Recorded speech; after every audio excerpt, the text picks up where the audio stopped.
Assalamualaikum warahmatullahi wabarakatuh. Di sini saya akan mereview buku yang ditulis oleh Rusdi Effendi.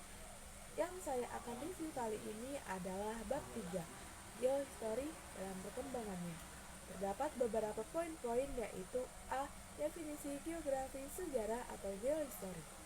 Titik kajian geografi sejarah adalah mempelajari tentang manusia, keadaan fisik, fungsi, dan berkaitan dengan fakta-fakta keadaan geografi di masa lampau.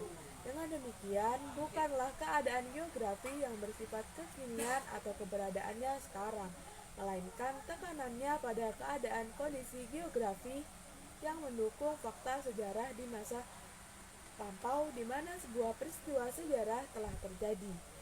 Pengertian definisi geografi sejarah juga umumnya membahas tentang geografi masa lalu dan bagaimana perubahan sebuah wilayah atau tempat berdasarkan waktu, di mana waktu yang dibahas diteliti bukanlah kurun waktu saat ini, melainkan keadaan waktu di masa lampau.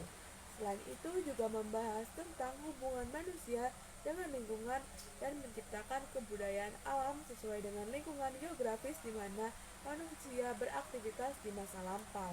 Di poin selanjutnya, perkembangan umum. Di kalangan geograf Inggris, istilah geografi kesejarahan dikenal dengan sebutan historical geography, yang artinya sebagai penelaah secara geografi atas suatu periode, di mana dikatakan bahwa historical geography adalah geography of the past.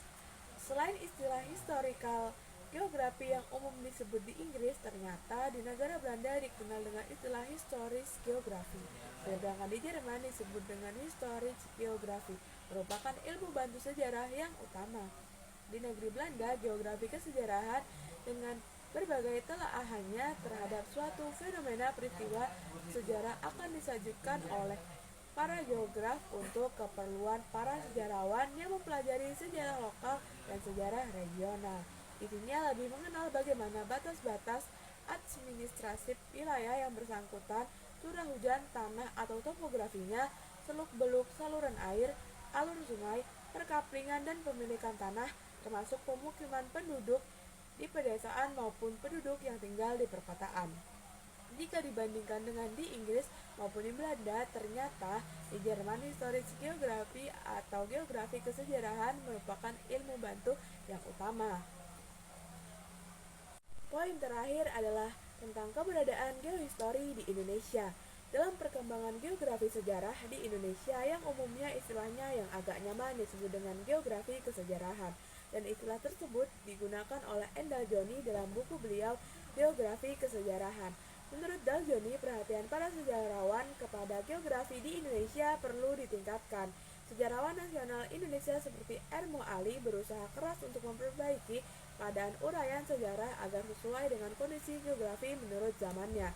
Pada tahun 1960-an, Subantarjo dalam usahanya menghubung-hubungkan peranan lingkungan geografis dengan sejarah regional, mengusulkan dikembangkannya geohistory dalam kurikulum pendidikan guru sejarah di lingkungan IKIP. Sejarawan nasional lainnya seperti Muhammad Yamin juga dapat dimasukkan sebagai pemakai atau memanfaatkan geografi kesejarahan dalam menelaah lahirnya peradaban Majapahit di wilayah delta Sungai Brantas. Dalam penjelasannya, beliau mencoba menghubungkan paham Toynbee dan Russell tentang peranan alam terhadap manusia. Sekian dari saya, terima kasih. Wassalamualaikum warahmatullahi wabarakatuh.